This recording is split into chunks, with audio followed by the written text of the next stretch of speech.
સાહેબ આજે મારું બીપી વધી ગયું છે આજકાલના ફિલ્મી ગીતોએ દાટ વાળ્યો છે ભાઈ, દાટ વાળ્યો ખરેખર. અરે આડોશી પાડોશીઓના સંબંધો બગાડી નાખ્યા છે. નાના ગીતકારો ભલે ગીતો લખે પણ એમાં આપણા બૈરાઓને સંડોવાની શું જરૂર છે?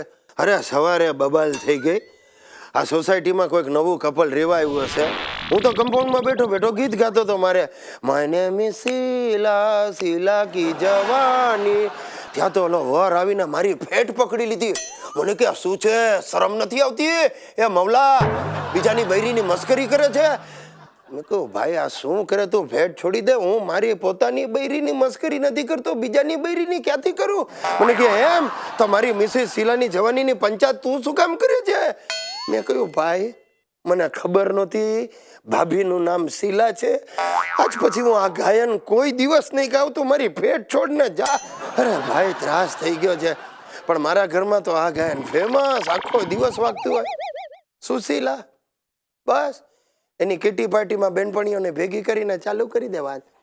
આ તમને ખબર નહીં હોય પણ એકચ્યુઅલી મારું નામ છે ને ઓરિજિનલી તો શીલા જ હતું. પણ પછી હું મોટી થઈને બહુ સમજણી હતી એટલે મારા પપ્પાએ છે ને શું એડ કરી દીધું. બાકી ઓરિજિનલ નામ શીલા જ છે. પણ મેં તો હવે કહ્યું છે કે હું પાછું શું કાઢી નાખીશ. માય નેમ ઇઝ શીલા.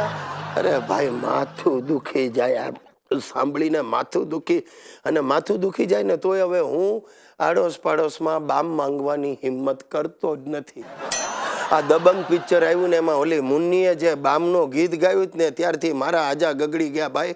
કોઈને ત્યાં બામ માંગવા છે ને તો તરત સંભળાવી દેશે, એ તમારે ન્યા છે એ જ વાપરો ને, અમારા ઝંડાનું તમારે શું કામ છે, ચાલો નીકળો. દોસ્તો મારે ગિરીશ અને શિરીષની કુંડળી મેચ કરાવવી છે. એટલે કે મારી અને મારા બાપુજીની કુંડળી. ના ના આપણને ગ્રહ નડતા હોય તો વીંટી પહેરીએ, પણ બાપ નડતો હોય ત્યારે શું કરવું મને કહેશો? આ મારા બાપુજી શિરીષલાલ હમણાં થોડા દિવસ પહેલાં કાંઈક જબ્બાના કપડાનો તાકો લઈ આવ્યા. 20 મીટર કપડું ફક્ત 400 રૂપિયામાં. એટલે 20 રૂપિયા મીટર થયું. મારા બાપાને કોઈક માણસ રસ્તામાં ભટકાઈ ગયો કે કાકા ચોરીનો માલ છે, ઝટ પાડો. 100 રૂપિયા મીટરનું કપડું 20માં આપું છું, ઝટ પાડો. અને મારા બાપાએ ઉત્સાહમાં આવીને આખો તાકો ઉપાડી લીધો. હવે ઘરે આવીને ખોલ્યું તો સાહેબ શું 1 મીટર કપડું વ્યવસ્થિત નીકળ્યું, બાકીનું 19 મીટર કપડું ઉધઈથી ભરેલું નીકળ્યું. અરે ઘરમાં તો ચીસા ચીસ થઈ ગઈ. સુસલી ઉછળી, હિતિયો દોડીને બહાર જતો રહ્યો. ઇન્સેક્ટ કરવા માંડ્યા. અરે મેં કહું ભાઈ આ કપડાનું કરવું શું મારે? ઘરમાં પોતા મારવાના કામમાં આવે નહીં આ ઉધઈવાળું કપડું. તે ચૂપચાપ વહેલી સવારે ગયો ને સોસાયટીના કચરાના ડબલામાં નાખી આવ્યો. અને ત્યાં તો સોસાયટીનો પ્રમુખ સવારના પોરમાં દરવાજે આવીને ઊભો રહી ગયો. મને કે નોનસેન્સ ગિરીશભાઈ, તમે જીવાતવાળા કપડા સોસાયટીના કમ્પાઉન્ડમાં નાખો છો? મેં માન શાંત પાડ્યો. મેં કહું ભાઈ મારી ભૂલ થઈ ગઈ, હું કંઈક કરું છું. સાહેબ આ ચોરીનો માલ સસ્તામાં લાવવાની મારા બાપાની આદત મને ભારે પડી ગઈ.